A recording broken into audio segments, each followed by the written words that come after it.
Guess who called today? Mia asked, kicking off her shoes and sitting next to me on the couch. She placed her feet on my lap and raised a suggestive eyebrow. I got the hint. I took one of her legs and placed it on my lap. Mia loved foot massages.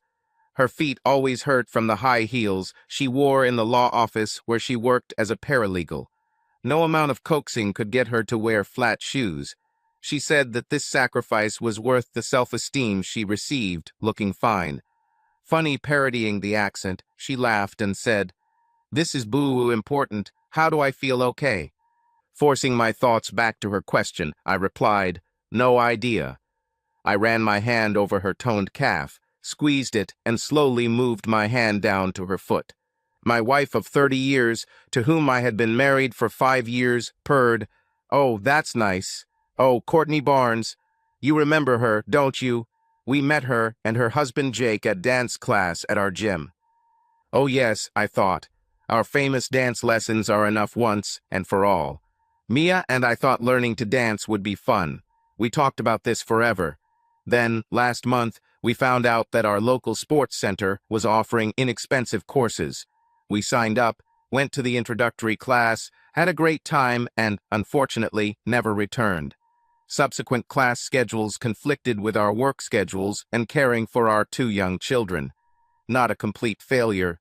We had fun, learned a few moves, and met several other couples, including Jake and Courtney. Of course I remember them. What did she want? They want us to go dancing with them this Friday night. Us? Seriously? I'm surprised they even remember us. I frowned, then grinned. Of course, how stupid of me. Now I understand. Understood what? Why do they remember us? I paused so Mia could worry a little. It's because I'm so manly and handsome. Mia rolled her eyes. I was joking, but there was some truth in my answer. They probably remembered us because of our looks, but not mine. Mia had a tall, slender silhouette, a beautiful face, piercing brown eyes, long black hair, and perpetually tan skin, thanks to her Mediterranean heritage. This complete set attracted glances and earned husbands spanks for staring. She stood out in any room. On the other hand, maybe these are my courageous good traits. I giggled. No, it was definitely Mia. She continued. I told her I'll ask you and let them know. What do you think? They seemed pretty nice, and we'll never get better if we don't practice. Mia smiled. We talked about going dancing for a few weeks after that class. Courtney said they like to go dancing in Oaklawn. There are 3 different dance clubs on the same block. You can move from one to another, and the biggest club is huge, 3 floors with 2 dance floors and different music for each zone. It occupies almost half a block. Sounds fun. Oaklawn? This is an area for gay men. I asked her about it. She said the main club, a big one with 2 dance rooms, is for everyone. Well, technically all 3 clubs are for everyone, but one club is mostly for men and the other for women. She said it's fun to go to these clubs and watch people, but she promised that we would spend most of our time in a big club. I've never been to a club like this. It might be interesting to spend a few minutes there and say I've been to one. Okay, I agree. But don't blame me if one of the guys tries to steal me from you. I'm a big catch, you know. I winked. She rolled her eyes again, then placed her other foot on my lap. I smiled and massaged her other leg. Over the next few days of phone calls and texts, our plan for Friday changed from just dancing to dinner and then dancing. We agreed to meet at an Italian restaurant in Lower Greenville, after which we would follow them to dance clubs in Oaklawn. As always, Mia had been worrying about what to wear all week. On Friday, Mia came home from work 2 hours earlier than usual, so she could have more time to shower and style her hair, as well as get a manicure and pedicure. I watched her getting ready and preening with a strange mixture of feelings. My beautiful wife was preparing to look her best, but I was jealous because she was preparing not only for me. We will undoubtedly change partners when we dance. An alarming thought, a premonition, crept into my head. I tried to push this thought away. I've never felt jealous before. Why should tonight be any different? My mind tried to rationalize the irrational thought. Maybe it's because we rarely go dancing. Maybe because we are dating another couple who are practically strangers. Strange. I shook my head to rid myself of unwanted worries. Knowing that Mia was preparing to look good, including for another man, a competitive spirit arose in me. I was in reasonable shape for a guy with an office job, but with a wife like Mia, I never wanted to become complacent. I studied myself in the bathroom mirror. At 6 feet 1 inch tall, I was not small. I sucked in my stomach and told myself that 210 pounds wasn't that bad for a man my size. However, maybe I should go to the gym more often to strengthen my abs, biceps, and pecs. Maybe I should take up running. Mia looked and saw me studying myself. She teased, "Stop staring. Hasn't this mirror been damaged enough yet?" I grinned. Someone's in a playful mood today. She returned the smirk and continued her preparations. I went into the bedroom and quickly finished my preparations: shirt, trousers, socks, and shoes. Then I had fun playing games on my phone until she showed up in a towel. Then I had fun watching her decide what to wear. She had been thinking about it all week, but an hour before leaving, she still couldn't decide. The first solution, of course, is underwear. For something invisible, the choice required an incredible amount of thought. She gave me the reason when I asked her why it was taking so long. Beautiful lingerie makes me sexy, even if no one sees it. And it has to match the spirit of the occasion and the type of clothing I'm wearing. Women. Well, yes. I leaned back and watched with that curious but disinterested expression that appears from time to time on the faces of all husbands everywhere. She settled on a floaty black lace bra with a front clasp and matching black lace panties that were sheer and see-through. She put them on, adjusted her bra, and walked over to the chair where I was watching without a care in the world. She turned in front of me. Damn, she was hot. With a flirtatious wink, she asked, "What do you think, big boy?" "I am delighted," I responded enthusiastically. She leaned over, smiled, and patted my knee in a soft, protective manner, the lacy fabric of her bra inches from my eyes, her perfume intoxicating. "Oh, honey, I didn't ask if you were excited. I asked what you thought." I blinked in confusion. She leaned even closer and whispered in my ear, "I'm asking, what do you think Jake will like?" She giggled and walked back to her closet. "Very funny," I shouted after her. Yes, definitely a playful mood. She later stepped out in a silver satin cowboy blouse tucked into her skinny Wrangler pants, ideal for country dancing. I noticed that the top 3 buttons of her loose blouse were undone. As she bent over to put on her colorful cowboy boots, the loose fabric fell open, giving anyone nearby a view of her cleavage. Seeing how loose her blouse fit, I couldn't help myself. "Sweetheart, maybe you should fasten a few buttons. This blouse flies open when you bend over." She laughed. "Honey, I know. We spent, what, $6,000 on these breasts? I'm not about to let that money go to waste." The buttons were left undone. I thought again about her earlier joke. Maybe Jake would actually like this, I thought uncomfortably. I watched as she applied shiny pink lipstick to her gorgeous full lips. The color matched her newly painted pink fingernails and toenails perfectly. To add the finishing touches to her sexy dance outfit, she wore the diamond earrings and necklace I gave her for our recent anniversary. "I'm ready," she announced. We arrived at the restaurant early and took a table, telling the head waiter that we were expecting friends. We placed the coats on the backs of 2 unused chairs at our table to prevent other patrons from trying to take them. We enjoyed the drinks and the atmosphere of the crowded restaurant for about 10 minutes until they arrived. I had forgotten how amazing Courtney looked until she walked in. Long blonde hair, blue eyes, and a slender 5'6" figure.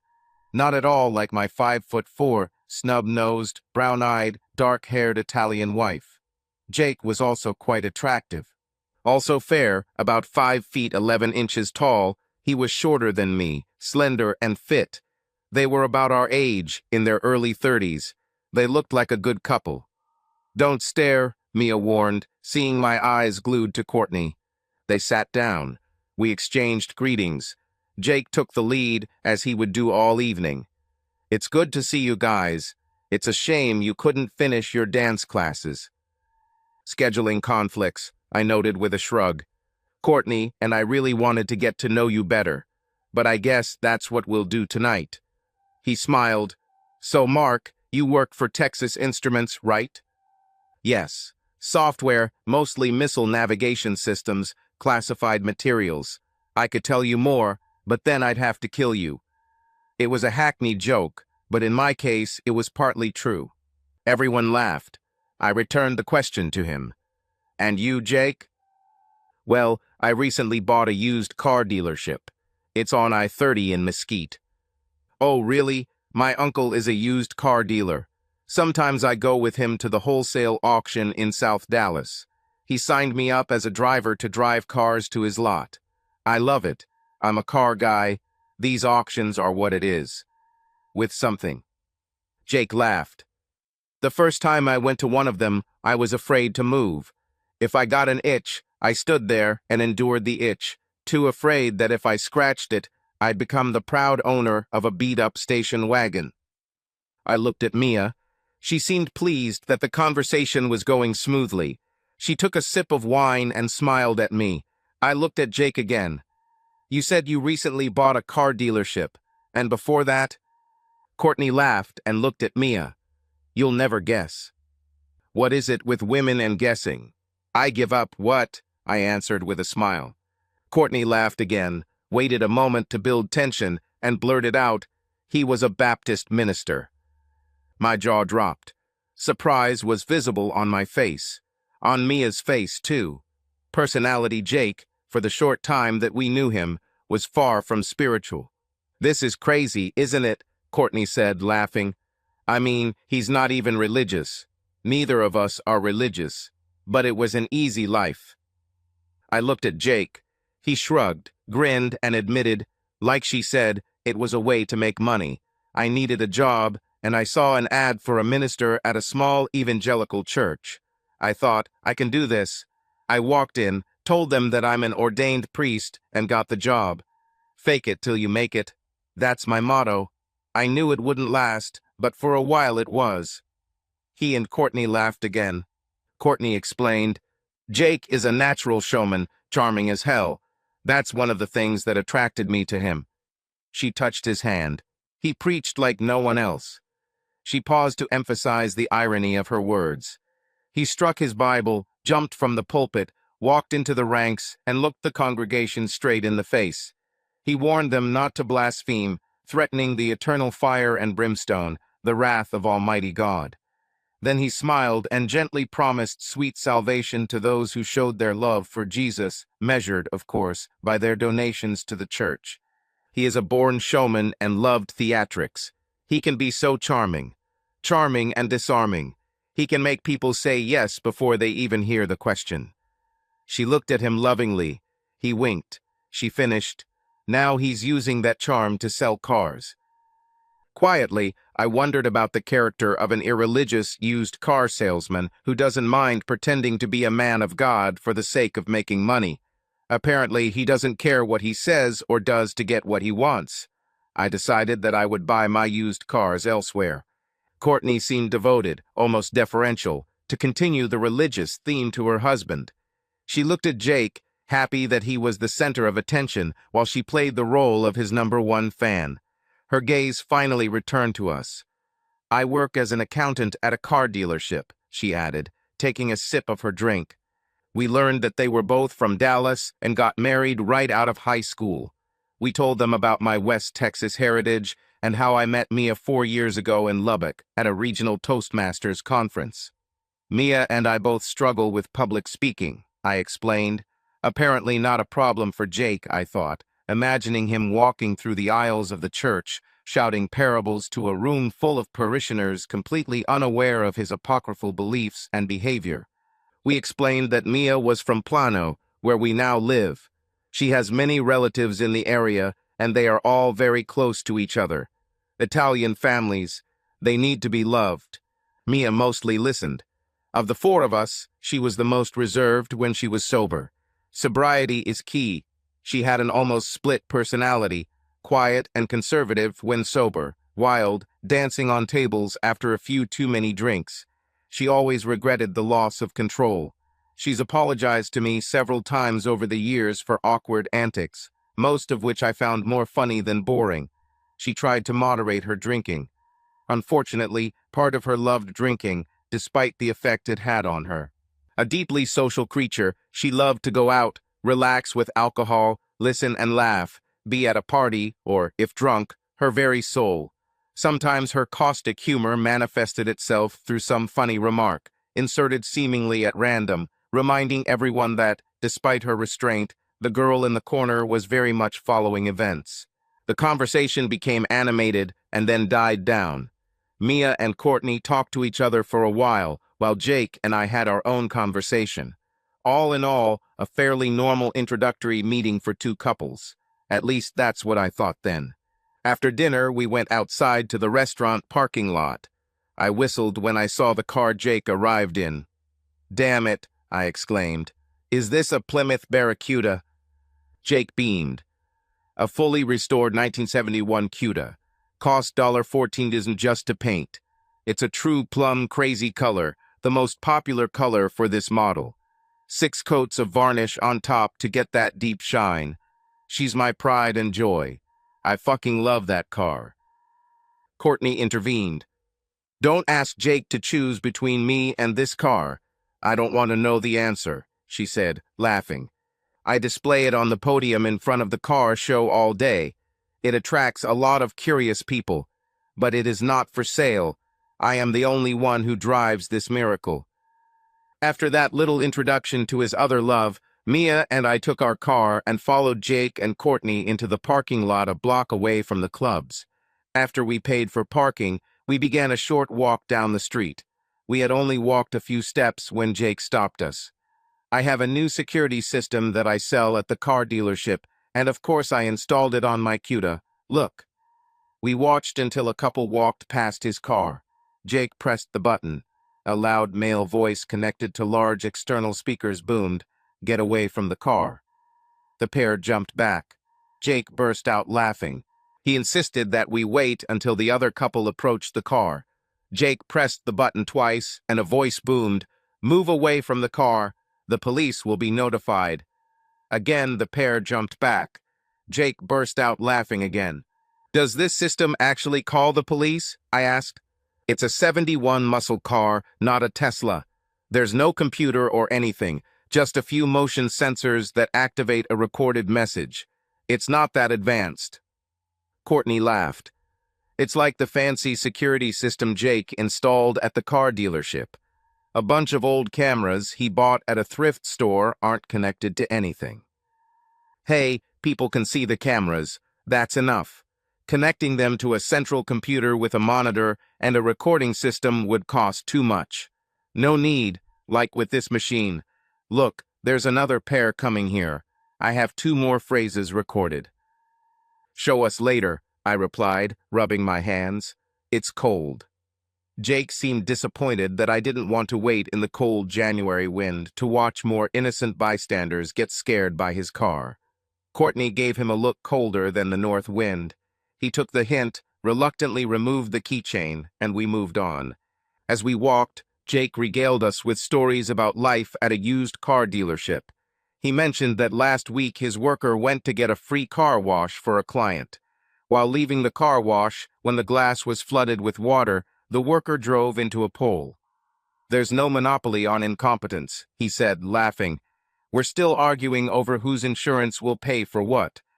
I immediately thought, your employee crashed a client's car, and you're arguing about who will pay for it. We passed 2 clubs before we got to our place. They weren't exaggerating.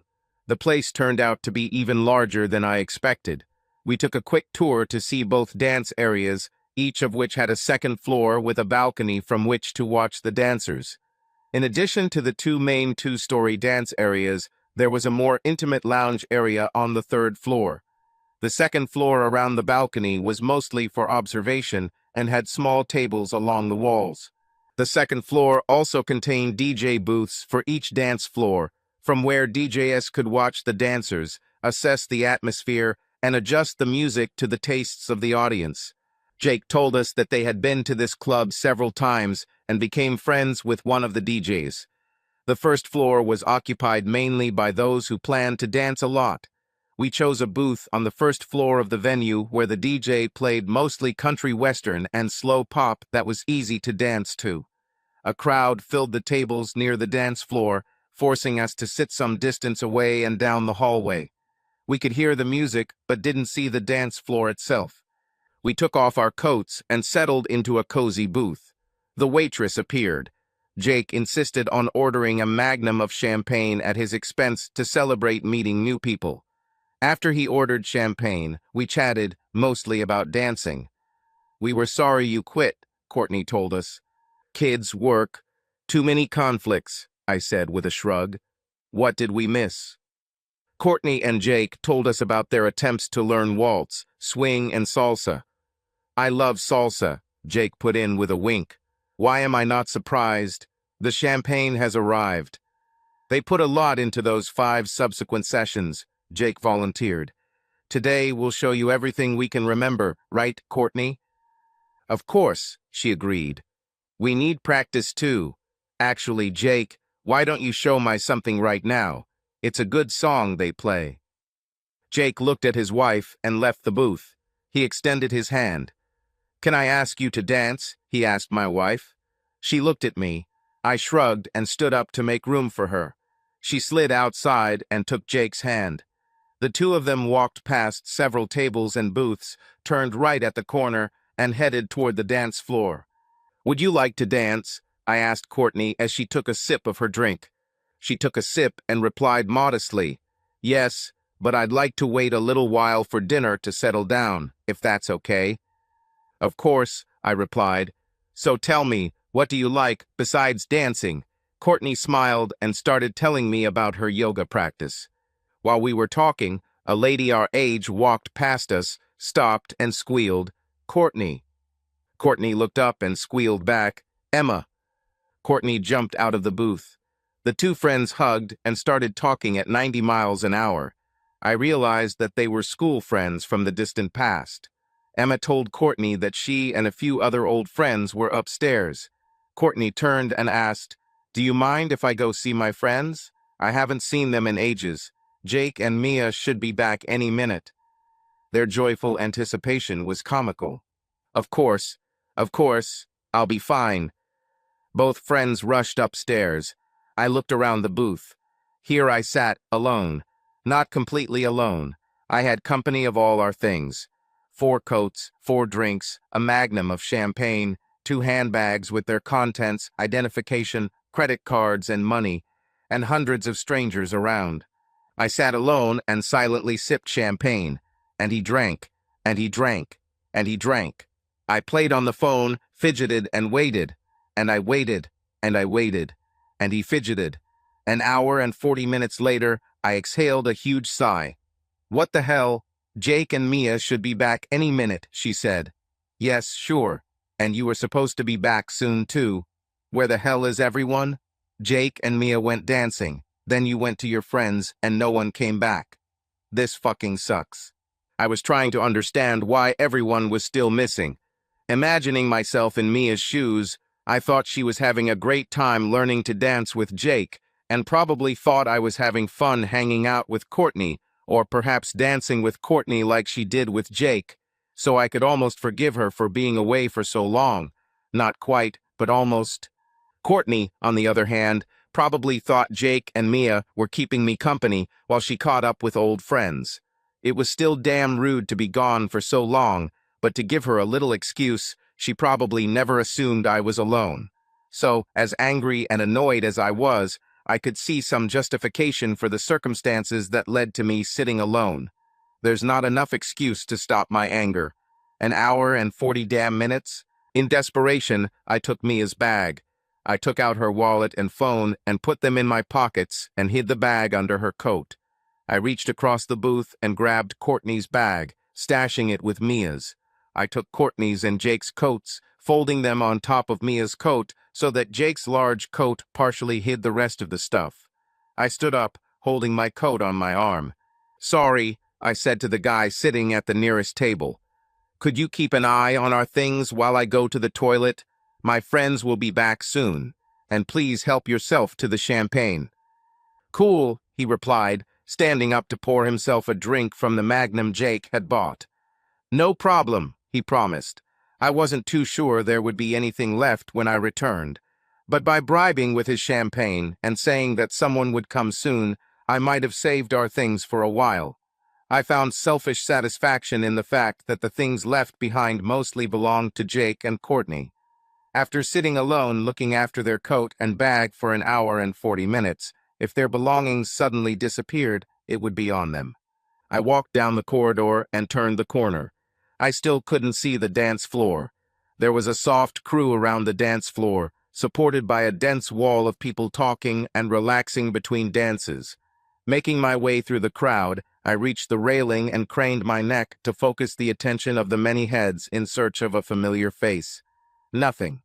But I couldn't see everyone at once. The dance floor was large, crowded, and dimly constant. I waited for one more song until the dancers changed, but I still didn't see a familiar face, so I headed upstairs. I crossed the balcony, looking at the dance floor. I turned my head back and forth as I walked, spending time looking for Courtney and her friends at the tables along the wall, looking for Jakey and Mia on the dance floor. In the end, it was all in vain. 20 minutes of searching, and I didn't see a single familiar face. Where the hell is everyone? Frustrated, I returned to our table. All things were in place. The guy who looked after them was not there. Well, okay, still not my problem. I thought about the situation. Going back and sitting like an idiot again didn't appeal to me. To hell with this. I again found solace in the fact that things were mostly Jake and Courtney's and walked into another dance area, repeating the thorough search I had already conducted in the first area. Everything was to no avail, and I didn't find anyone I knew. This time I did not return to our table. I put on my coat and decided to walk down the street, hoping to find them in one of the other clubs. The first club I found was full of guys, all of them dancing country western. Unreal.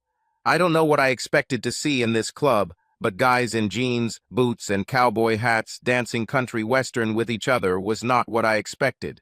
Courtney and Mia would definitely stand out in this place. I could see in a few minutes that they weren't there. The next one was the women's club, or whatever it was called. I liked it better here. I spent another 15 or 20 minutes scurrying here and there before I concluded that no one I knew was there. Finally, I went to the parking lot. My car was there, of course. I have the keys. I was more worried about confirming that Jake's car was there. She was. I walked over to feel the hood. Cold. I thought, as a deep voice said loudly, "Move away from the car. The police will be notified." I jumped a foot and almost peed myself. Damn alarm. A gust of cold wind swept around me. I kicked the bumper and trudged back, cold and pissed as hell. Surprisingly, when I returned to our table, all the things were there. I took off my coat, threw it on a pile at the back of the cabin, and sat down. I have come to terms with it. Their things are here. They must return eventually. I waved to the waitress and ordered a whiskey, no ice. While I waited for the drink, I put Mia's phone and wallet back in her bag and checked the time. It had been 3.5 hours since Courtney left with her friend. Crap. My drink arrived. I people-watched, gloomily sipping my alcohol, alternating between feelings of confusion, anger, and anxiety. 15 minutes later, Jake and Mia walked cheerfully up to the table, holding hands, happy and laughing. Mia looked flushed. She grabbed her drink and downed it in one long gulp. "I'm so thirsty," she croaked. She saw my gaze. "Where the hell have you been?" I asked. She frowned, puzzled by my attitude. Before answering, she reached for Jake's glass, which was half full, and lifted it to her lips. "I'll tell you later," she whispered hoarsely before draining his glass of champagne again. Her answer didn't assuage my anger, but I wasn't about to make a scene. Not yet. "Did you have a good time?" Mia asked. I snorted. Mia raised her eyebrows. "Where's Courtney?" I snorted. "She went out with an old friend to see other old friends." "Did she take her phone with her?" Jake asked. taking his phone out of his pocket and dialing a number. After a few seconds, he asked, "Hey, honey, where are you? Okay, great. See you soon." He turned to us. "She'll be here in a minute." Mia patted my hand. "She'll be back soon, honey." When Courtney returned, 3 of her friends were with her. They stood at the table while Courtney introduced them to us. We chatted for a bit, and then Courtney flirtatiously asked Jake, "So, did you and Mia have fun at the dance?" Jake smiled from ear to ear. "Hell yes. Let me tell you a funny story. During one of the dances, someone stepped on your fingers. I swear it wasn't me." He grinned. "But we figured out a way to avoid this in the future, didn't we, Mia? Let's show them how we dance when it's crowded." She smiled. They both stood up. Courtney stood up with her friends, and I was left alone in the booth again. We all watched to see what he was talking about. Their dance was too intimate. They continued to dance for less than a minute, then laughed. He hugged her tightly, their faces inches apart. In a whisper, he told her, "Thank you for the dance." He then kissed her right in front of everyone. What the hell? I looked at Courtney. My surprise was obvious. She smiled, patted my hand, and explained, "It's okay. All my friends know that Jake can have fun with other women when we go out." Courtney's friends looked at me nervously as Mia and Jake kissed. "Damn it, Courtney. All your friends know that Jake can have fun with other women." "Okay, I got it. Has anyone asked if Mia can have fun with other men?" Judging by the way my friends giggled at my expense, this question also occurred to them. I sat there, too stunned to speak. Embarrassed, humiliated, stunned, dumbfounded. Choose an adjective. My smiling wife stood next to Jake, hugging him. Courtney walked away to chat with her friends. I felt lonelier now than when everyone was away. My heart was pounding. I could almost hear it beating. My knees become weak. My stomach clenched. Without saying a word, I headed to the toilet. I got to the cabin on time. I knelt before the porcelain god and vomited everything I had. Wave after wave of nausea rolled through my torso. I tore up pieces of an expensive Italian dinner. I snatched up expensive drinks. I vomited up the foul acid and then vomited out nothing until my body could vomit nothing more. Exhausted, I leaned my head against the cold porcelain, letting it support my weak body and keep me from falling onto the dirty floor. My head was spinning, tears were streaming down my cheeks. I was breathing deeply and wanting the emotional pain to go away. The guy in the next booth got up, washed his hands, and then came back to pat me on the back. "Are you okay, buddy?" "Not really," I replied, but I still forced myself to get up. "But I'll be fine." He looked at me, frowned, and walked away. I'm sure he mistook me for just another drunkard who couldn't handle his alcohol. I silently wished that it was my problem. I swayed to the sinks, washed my face with cold water several times, then dried myself. I smoothed my hair, took a deep breath, exhaled slowly, and looked at myself. "You can handle it," I told myself. "You're lying," I replied, shaking my head. Black humor. When I returned, they were discussing the best place to practice salsa. One of Courtney's friends caught my eye, blushed, covered her mouth, and turned away, embarrassed to look at me. You're right, I thought. I'm the pathetic husband whose wife kissed Jake. I patted Mia on the back. Are you ready to leave? Her smile faded. It's not yet 1 in the morning. They don't close until 2. I'm not in good shape. About. She looked back reluctantly. It's okay if you feel bad. She told everyone that we were leaving. Courtney and Jake offered to walk us to the car. I waved it off, saying that we could handle it ourselves. There was no need to leave their friends. With that, Courtney hugged me and Mia. Jake shook my hand, turned and kissed Mia again. One of Courtney's friends giggled.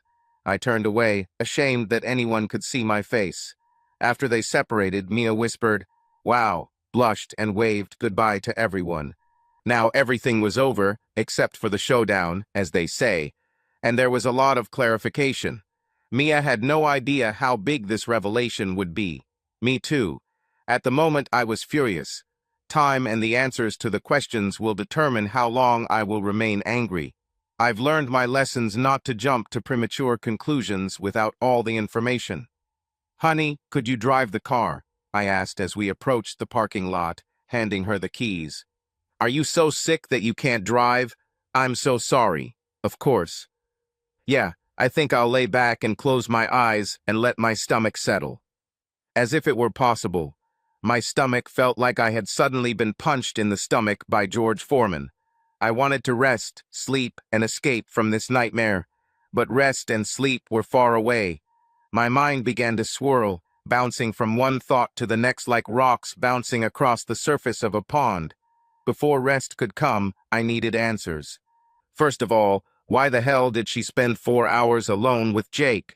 Why did she think this was normal? What the hell happened in those 4 hours? Why did she let him kiss her like that in front of everyone? Didn't she hear Courtney's friends giggling while I stood there like an idiot? Why did she treat me so disrespectfully? Of course, Jake had permission from his wife to have fun with other women. Everyone seemed to know this. But since when did Mia get permission to have fun with other men?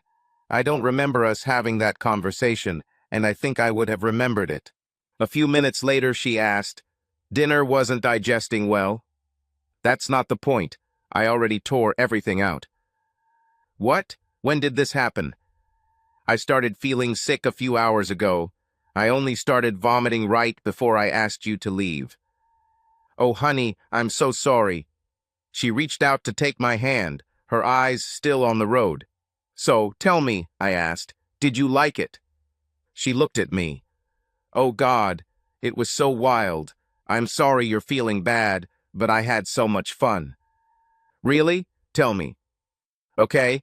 Well, the first time I went dancing with Jake, he showed me a lot of different moves that he learned in class, you know, the ones we skipped. It lasted, I don't know, maybe 5 or 6 songs over half an hour. We then walked around the club. He showed me the different levels and what was on them. I mentioned going back to our table, but he explained that he and Courtney agreed that they wanted each of us to have a nice evening. I'm sure Courtney is doing everything he can to make sure you have a good time too, and is probably doing much the same thing to you that he does to me. Is it true? I asked. What the hell, I thought. Yeah, so we danced a few more times after that. When I told him I was hot and needed to rest, he suggested we cool off by going to other clubs just to see what it was like. So that's what we did. We danced a few songs in each club. When we were in a club for men, there were about 30 men on the dance floor, and I was the only woman. I told Jacka that she had never danced with so many men at the same time before. It made him laugh. I laughed involuntarily.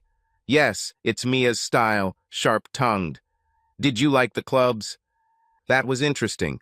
I was thinking about you at the ladies' club. I thought you'd enjoy watching them. I'm not sure they'd like to look at me, I remarked. Mia grinned. By the time we got back to the big club, we had been together for about 2 hours.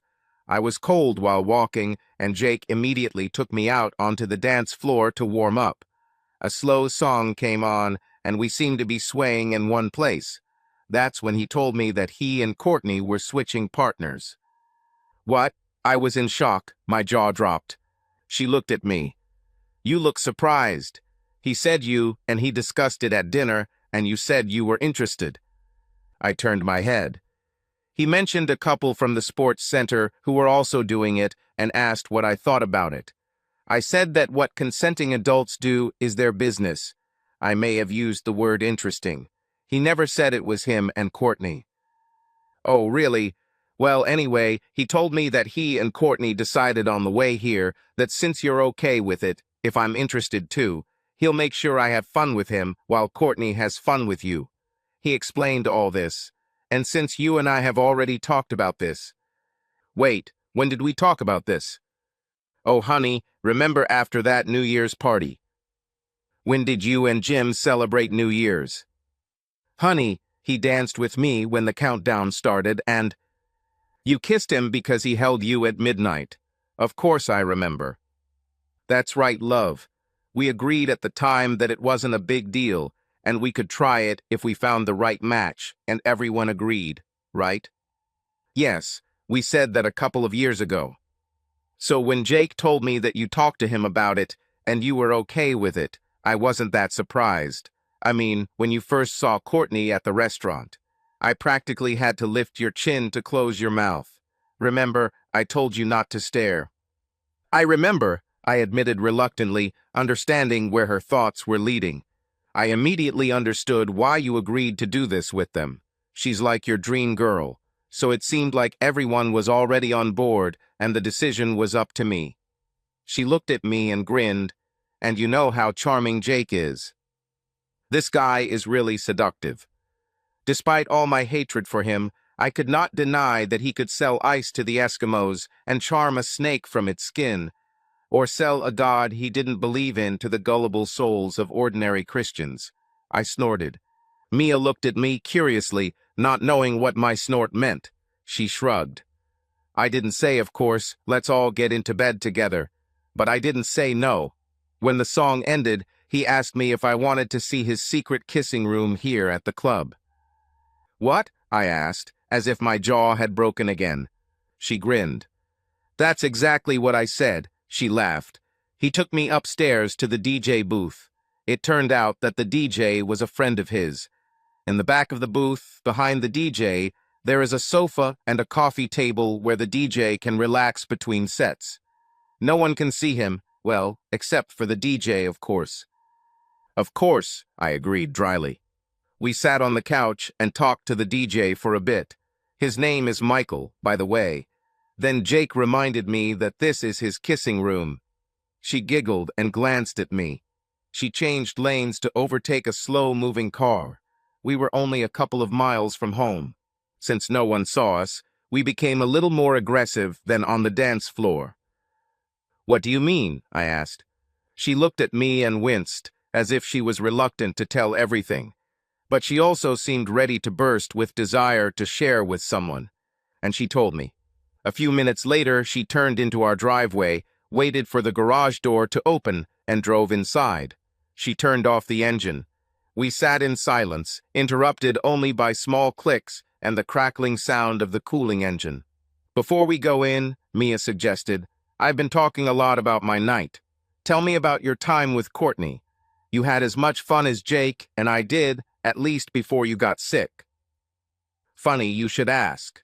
I paused, took a deep breath, and let it out. There's no point in ruining the night for both of us. It's late, honey. I want to tell you everything that happened, but I'm tired and still a little sick. Can we talk in the morning? Of course, love, of course, Mia replied. Do you need help? No, I'm better. I just need to relax and take a shower. I needed to wash away the memories of that night as much as possible. It's strange, though. When we walked inside, Mia had no idea how different our nights had been. For her, it was exciting, adventurous, fun, like a mischievous fantasy come true, an exciting memory that she would cherish. For me, it was a night of loneliness, humiliation, embarrassment, nausea, one of the worst nights of my life. The worst was the night my stepfather died. It was close. I'm not exaggerating. That's how bad I felt. The next morning, I woke up in a bad mood. I was sitting in the kitchen with a cup of coffee when Mia came in freshly bathed. You're up early, she remarked, seeing the half-empty coffee pot. Couldn't sleep. Still feeling unwell? She asked with genuine concern. Yes, I confirmed, but probably not for the reason you think. What does it mean? We never discussed how my night went. She poured herself a cup, added sugar, and sat opposite me, stirring the hot liquid. I have all your attention, honey. Judging by your appearance and mood, your time with Courtney wasn't as fun as mine with Jake. What happened? First of all, my time with Courtney lasted a full 3 minutes. What? That's how long we talked before her friend came over to our table. Courtney was excited to see her old friend, who was equally excited to see her, and she invited her to come upstairs to see some other old friends. Courtney apologized and promised that you and Jake will be back from the dance soon. The next time I saw her was 4 hours later. Can't be. Maybe. Damn it. When Jake and I got back, I remember you were all gloomy. Jake called Courtney, and she and her friends came to our table a couple of minutes later. I thought she had just left or something, that you two were together the whole time I was with Jake. No, she left right after you. I spent 4 damn hours sitting alone, looking after bags and coats. Oh shit. Yes, I sat on my ass for a couple of hours, then I got up and tried to find you. I didn't find anyone. I came back and sat on my ass again. 4 hours after you left, you and Jake returned. Until that moment, I was alone. Mia stood up, walked around the table, and knelt down next to me. Her eyes turned red. A single tear rolled down her cheek. She pressed herself against my shoulder. Oh God, honey, I'm so sorry. I swear I didn't know. If I had known you were alone, I would have come back in a heartbeat. Then Courtney came back with her friends just in time to see you and Jake doing your little hug and kiss dance in front of everyone. I stood there like an idiot, amazed. I couldn't believe my eyes. You were kissing another guy right in front of me, in front of everyone. I felt like some pathetic husband whose wife was cheating on him and humiliating him in public. Didn't you hear Courtney's friends giggling while I stood there like an idiot? A weakling husband who was cheated on by his wife in front of everyone. That's why I felt bad. That's when I went to the toilet and vomited, seeing my wife cheating on me in public, humiliating me in the worst way possible. The only thing worse was the night of my stepfather's death. It was close. I'm not exaggerating. That's how bad I felt. A shadow fell on her face. She raised her hands to her mouth. Oh shit. I was like almost having sex with Jake while you were sitting at a table alone and didn't know where everyone was. Yes. Mia cried. Tears flowed freely now. I can't believe I did that. I messed up. I'm so sorry. I never meant to humiliate you. That's the last thing I wanted to do. I swear I thought you and Courtney were doing the same thing. And when Jake and I kissed in front of you and her friends, I swear I thought her friends thought you were having as much fun with Courtney as I was with Jake, that I wasn't cheating, that we were both. Listen, Mia, what her friends did know was that Courtney was with them all evening. They knew that Courtney and I didn't do anything together at all. That's what they knew. That's why it was so damn humiliating. You and Jake talked about your dances together, about the special dance you came up with, and even showed us. Obviously, you spent a lot of time together, and her friends knew that I was not with Courtney at all. No, left to look after the bags. They giggled and grinned at the weak, pathetic husband who watched his wife having fun with another man. Oh shit. I swear, I didn't know. Mia, stop telling me what I know. I'll tell you what I know. I know you left for 5 minutes to dance, and then stayed with another man for 4 hours without talking to me about it, not finding out exactly what I was doing. I know you did it while I sat alone looking after your damn bag like a complete loser. I know that when you came back everyone was laughing and giggling at me, the weakling, while you made out. With Jake in front of everyone. I stood there like an idiot, a weakling being humiliated by his wife in public, in the worst possible way. That's what I know. Mia jumped up and ran to the bedroom. The door slammed, but I still heard her sobs. Okay, now we both feel bad. This day rolled down like an Olympic toboggan. I took a deep breath, reminding myself that every challenge can be an opportunity. Try to find a silver lining in this dark cloud. To do this, I took out a notepad and pen. What did we learn last night? HM. Courtney is Jake's cheerleader. Their stories always put Jake in the spotlight. The night wasn't about us all having fun, it was about Jake having fun with my wife. Courtney was there to keep me company while Jake had fun with another woman. Courtney made this clear when she didn't want to dance in the beginning and later when she mentioned that everyone knows Jake is allowed to have fun with other women. Her friends were there by chance, which made the problem worse. She left me to be with them and didn't come back because, why not? Jake got his girl for fun. The mission is accomplished in their eyes. What else have we learned? Jake misrepresented our dinner conversation when he relayed it to Mia. In retrospect, not surprising. He boasted of his ability to lie in his former job as a priest.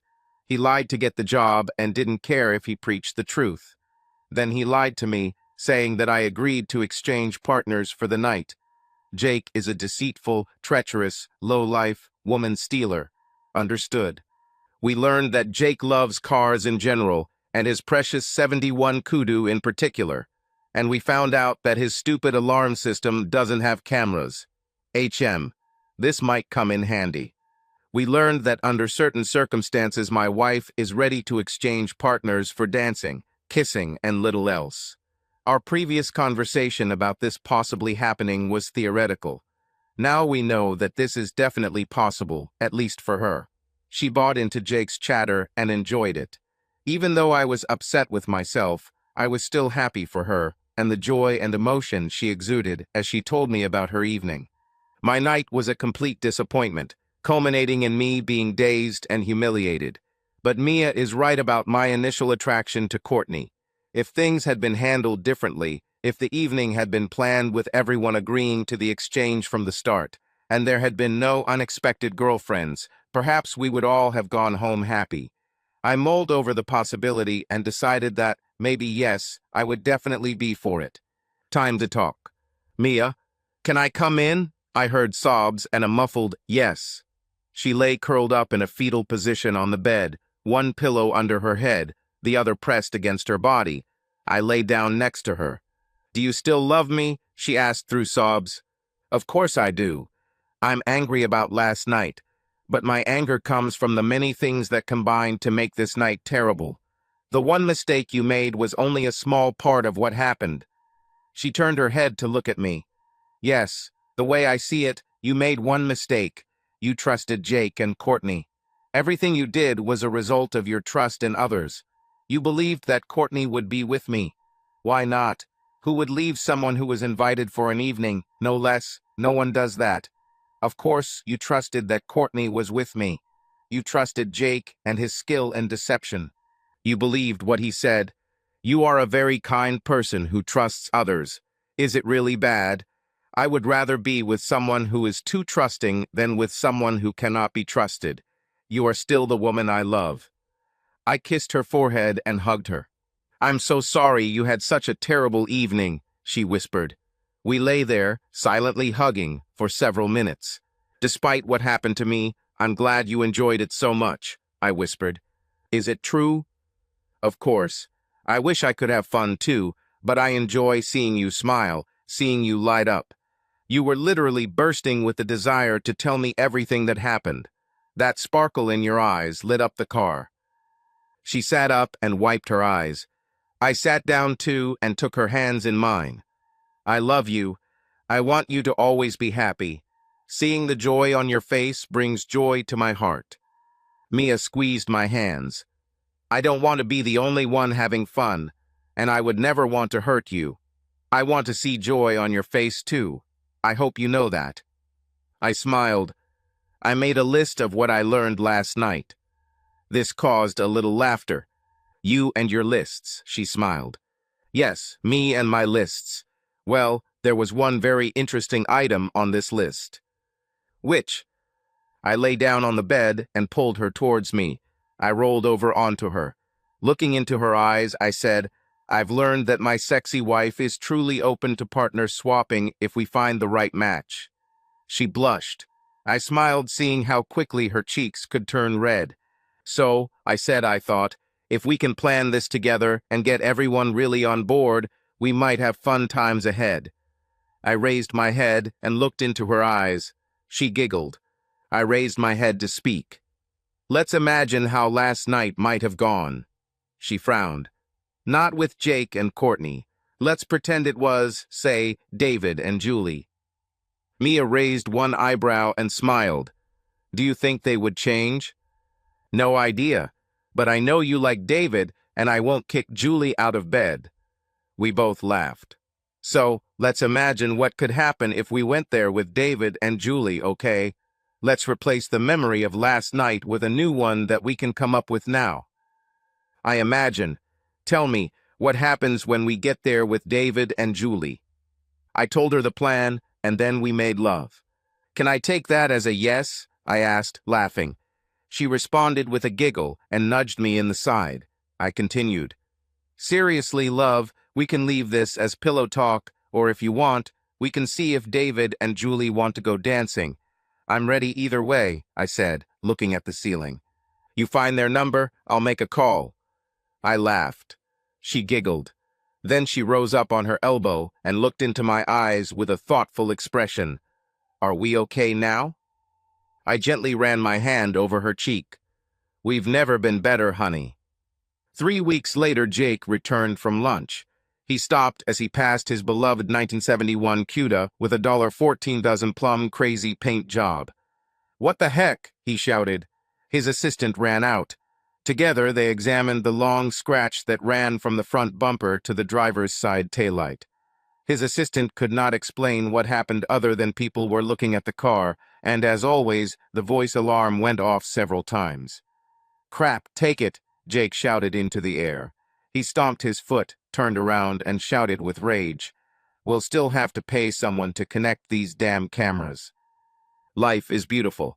Subscribe to our channel so that your love doesn't cheat on you, and go ahead and listen to the next story, because this story is nothing compared to the next one. If you're under 18, don't even think click to the next one.